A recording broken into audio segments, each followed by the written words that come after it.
ہوتا ہے ایسا. مثلا مجھ سے ایک جگہ کہا گیا کہ آپ نے اب تک جو پڑھا ہے، جو مطالعہ کیا ہے، جو آپ کی تحقیق ہے، اس کی روشنی میں بتائیے کہ حضرت ابو طالب کو ہم کیا کہیں. مثلا حضرت ابو طالب کے بارے میں ایک جملے میں کچھ کہہ دیجئے. تو میں نے کہا جی میں تو حضرت ابو طالب کے بارے میں ایک جملے میں یہ کہوں گا کہ اگر ابو طالب کو ڈھونڈنا ہے تو وہ صف انبیاء میں ملتے ہیں.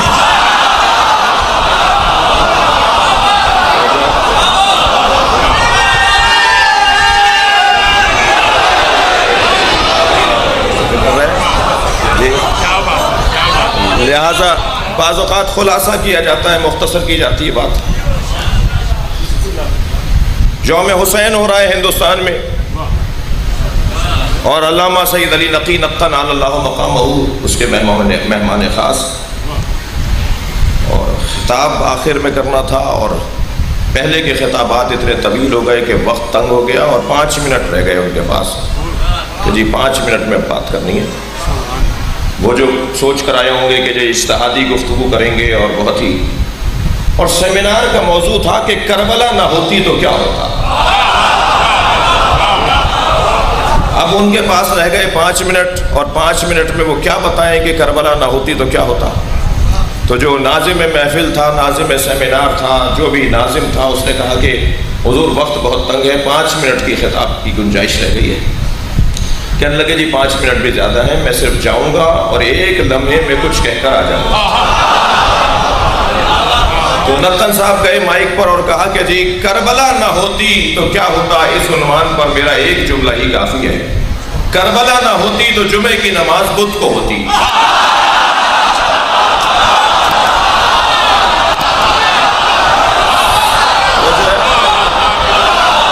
صلوات پڑھیں گے محمد و آل محمد.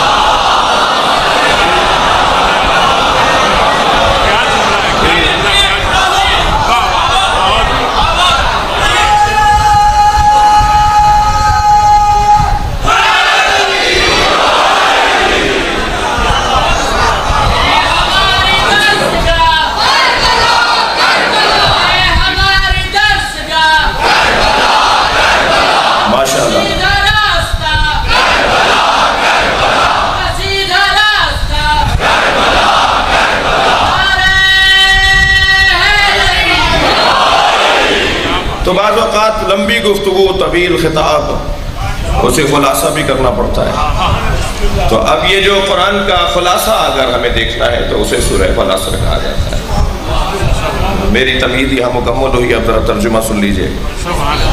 والعصر، قسم ہے عصر کی. ممکن ہے یہ بچہ آواز دے کر کہے ترجمہ کیجئے، یہ تو عصر تو قرآن کا لفظ ہے، اپنی زبان میں بات کریں نا، آپ ترجمہ کر رہے ہیں نا. بعض اوقات ترجمہ ہمارے یہاں جلدی میں ہوتا ہے، اور بعض اوقات ترجمہ کرتے وقت میں محتاط نہیں رہ پاتا. بڑی ضرورت ہے احتیاط کی. تو مجھے کام ہے آگے چل کے، اس لیے میں ابھی ترجمہ نہیں کر رہا. اور ترجمے میں جلدی ویسے بھی نہیں کرنی چاہیے. کتنی مشہور حدیثیں ہیں جن کا ترجمہ عجلت میں کیا جاتا ہے، جلدی کیا جاتا ہے، اور سامنے کی حدیثیں ہیں، اور وہ بات کہی نہیں رہے سرکار جو ترجمے میں کہی جا رہی ہے. مثلا ان الحسن والحسین سیدا شباب اہل الجنہ، ترجمہ ہمارے یہاں کیا جاتا ہے حسن حسین جوانان جنت کے سردار ہیں. ترجمہ غلط ہے. سرکار نے کب فرمایا ہے کہ حسن حسین جوانان جنت کے سردار ہیں؟ ترجمہ ٹھیک کریں نا، بہت سامنے کی عربی ہے، سادی زبان میں نبی نے بات کی ہے. حضرت فرمایا ان الحسن والحسین سیدا شباب اہل الجنہ، حسن و حسین جوانان جنت کے سردار ہیں. یہ ترجمہ ٹھیک نہیں ہے. کیا صحیح ہے؟ سامنے کی عربی ان الحسن والحسین سیدا شباب اہل الجنہ، حسن حسین جوانان اہل جنت کے سردار. اور اہل جنت ہونے کے لیے مرنا ضروری نہیں ہے. اسی دنیا میں اہل جنت بن جاؤ، حسنین تمہارے سردار ہیں.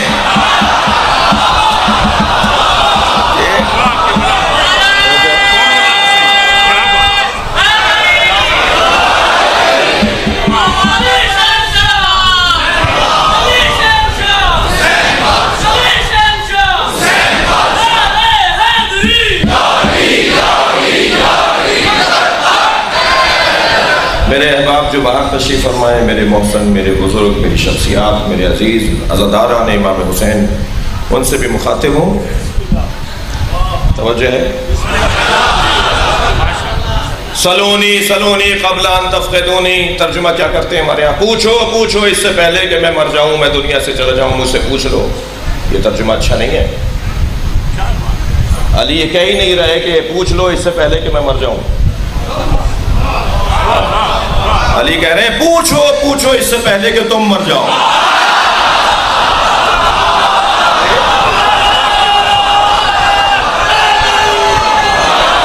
جو علی سے نہیں پوچھے گا، جو علی سے نہیں پوچھے گا مر جائے گا۔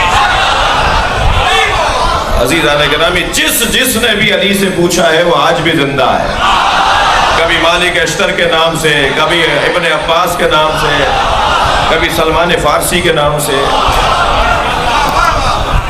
یہ حیات بانٹنے والے لوگ ہیں، یہ زندگی دینے والے لوگ ہیں۔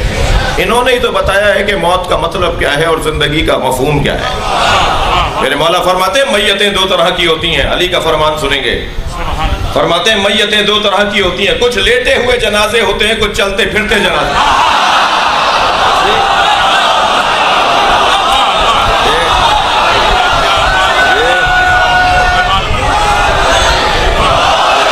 ضروری نہیں ہے جو چلتا پھرتا نظر آ رہا ہو وہ زندہ ہو، جس کا ضمیر مر گیا وہ زندہ کہاں ہے؟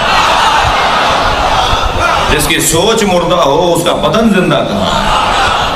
آپ نے غور فرمایا جب حضرت ابراہیم نے بت توڑے تھے، چھوٹے چھوٹے بتوں کو توڑ کر بڑے بت کے گلے میں کلاڑی لٹکا دی، کسی بت کی آنکھ پھوڑی، کسی کی ناک کاٹی، کسی کا کھوا کاٹا، کسی کے گھٹنا کاٹا، پیر کاٹا، اور سب کو تھوڑا تھوڑا سا توڑ کر بڑے بت کے گلے میں کلاڑی لٹکا دی۔ تو قرآن کہتا ہے کہ جب سب یہ لوگ لوٹ کر آئے، اس وقت تو کوئی نہیں تھا، تنہائی میں کیا حضرت ابراہیم نے کام، سب کے سامنے نہیں کیا، لیکن جب یہ لوٹ کر آئے تو سب نے دیکھا کہ بت خانے میں تو یہ حالت ہے اور سارے بت ٹوٹے ہوئے ہیں۔ تو بے ساختہ سب نے کہا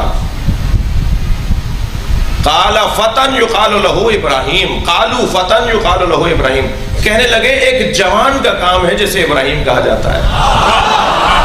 اس وقت حضرت ابراہیم کی عمر 90 سال کی تھی، تو سارے دشمنوں نے کہا ایک جوان کا کام ہے جسے ابراہیم کہا جاتا ہے۔ تو بس معلوم ہو گیا نا کہ جوانی کا تعلق عمر سے نہیں ہے، کردار سے ہے، فکر سے ہے، سوچ سے ہے۔ جس کی فکر اونچی ہوگی چاہے وہ بستر پر لیٹا ہوا ہو اور 105 سال کا ہو، کانپتا ہوا ہاتھ بھی ہو تو وہ شخص جوان نظر آئے گا۔ تو مفاہیم کو سمجھنے کے لیے توجہ کی ضرورت ہے، دقت فرمائی آپ نے۔ مثلا قرآن کی ایک بہت مشہور آیت، میں اپنے مضمون سے دور ہونے کا خوف بھی کھا رہا ہوں اور اپنی بات کو اور روشن بھی کرنا چاہتا ہوں۔ قرآن مجید کی ایک بہت مشہور آیت، یا ایھا الذین آمنوا، سورہ عمران، آل عمران، یا ایھا الذین آمنوا اتقوا اللہ حق تقاتہ ولا تموتن الا وانتم مسلمون واعتصموا بحبل اللہ جميعا ولا تفرقوا، واعتصموا بحبل اللہ جميعا ولا تفرقوا۔ سب نے ترجمہ کیا ہے کہ اللہ کی رسی کو مضبوطی کے ساتھ تھام لو اور جھگڑا نہ کرو، تفرقے میں مت پڑو۔ یہ کیا بات ہوئی؟ یہ کیا بات ہوئی کہ جھگڑے میں مت پڑو؟ اگر باطل ہیں تو ہم ان سے کیوں نہ لڑیں؟ بھائی ذاتی طور پر اتحاد اچھا نہیں ہے اور ذاتی طور پر اختلاف برا نہیں ہے۔ بھائی اتحاد ہونا چاہیے، اتحاد ہونا چاہیے، یہ کیا بات ہوئی اتحاد ہونا چاہیے؟ کیوں ہونا چاہیے؟ وہ کیوں ہے جو اس اتحاد کو اچھا بنائے گا؟ اگر کیوں کا جواب اچھا ہے تو اتحاد اچھا ہے، اور اگر کیوں کا جواب اچھا نہیں ہے تو اتحاد کا کوئی مطلب نہیں ہے۔ اختلاف نہیں ہونا چاہیے، کیوں نہیں ہونا چاہیے؟ اختلاف برا ہے اگر اس کی وجہ بری ہو۔ اب اللہ کیا کہہ رہا ہے کہ اللہ کی رسی کو مضبوطی کے ساتھ تھامے رکھو اور اختلاف میں مت پڑو، تفرقے میں نہ پڑو۔ ساری دنیا کے ظالم جمع ہو کر آ جائیں تو کیا ہم ان سے اتفاق کر لیں؟ ساری دنیا کے مظلوم اگر تنہا ہو جائیں تو کیا ہم ان کے ساتھ اتفاق نہ کریں؟ وجہ بتائیں نا، کیوں اتفاق، کیوں اختلاف؟ مکے کے سارے مشرک جمع ہو کر آ گئے تھے، اتنے متحد ہو گئے، آئے تھے نبی کو مارنے کے لیے کہ اس جنگ کا نام ہی جنگ احزاب ہے۔ جی ساری حزبوں کے اندر، ساری پارٹیوں میں اتفاق ہو گیا تھا۔ کہہ دیں کہ جو نبی کے خلاف اتحاد ہوا وہ اچھا تھا؟ اتحاد تو ذاتی طور پر کوئی اچھا نہیں ہے، اختلاف تو کوئی ذاتی طور پر برا نہیں ہے، وجہ بتائیے کہ کیا وجہ ہے جس کی وجہ سے اتفاق ہو اور اختلاف ہو۔ اب قرآن کی اس آیت کا یہ ترجمہ نہیں ہوگا کہ وَاعْتَصِمُوا بِحَبْلِ اللَّهِ جَمِيعًا وَلَا تَفَرَّقُوا، اللہ کی رسی کو مضبوطی کے ساتھ تھامے رکھو اور تفرقہ نہ کرو، اختلاف نہ کرو۔ نہیں، ترجمہ ہوگا اللہ کی رسی کو مضبوطی کے ساتھ تھامے رکھو اور رسی کے بارے میں جھگڑا نہ کرو۔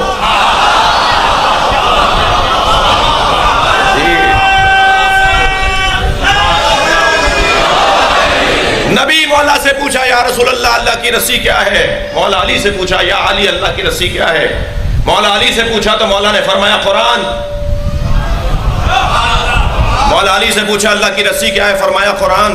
مولا نبی سے پوچھا اللہ کی رسی کیا ہے؟ فرمایا علی۔ اور بھائی میرے بھائیوں،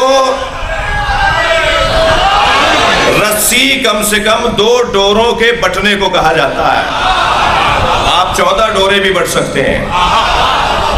جی، قرآن اور علی کو اگر جوڑیں گے تو یہ اللہ کی رسی بنے گی۔ جی، نہ قرآن لڑنے کا موضوع، نہ علی کے نام پہ لڑائی اچھی۔ خبردار، قرآن کے بارے میں جھگڑا مسلمانوں کو روکا گیا ہے، قرآن کے بارے میں لڑائی نہ کرو۔ ان کا 40 پاروں کا قرآن تھا، 30 پارے فلاں کی بکری کھا گئی۔ ختم کرو ان باتوں کو۔ تم کسی بھی شیعہ کا دروازہ جا کے بجاؤ اور اس سے کہو کہ بیٹا اپنے گھر سے قرآن اٹھا کے لے آؤ، جو قرآن وہی لائے گا جو آپ کے گھر میں۔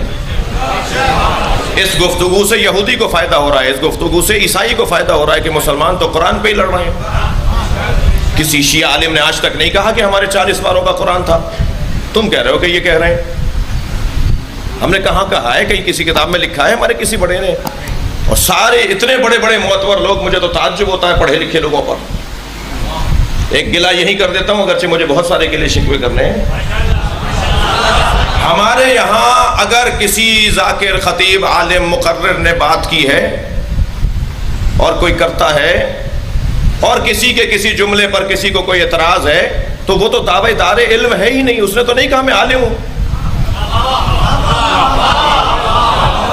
ہمارے کسی خطیب پر، کسی ذاکر پر اگر اعتراض ہے کہ اس نے یہ کہہ دیا اور وہ کہہ دیا، تو وہ تو کہہ ہی نہیں رہا کہ میں عالم ہوں۔ وہ تو علم کا، عالم ہونے کا دعوے دار ہی نہیں ہے۔ آپ کے ہاں تو مفتی وہ بات کر رہے ہیں جو ہمارے والے نہیں کر رہے ہیں۔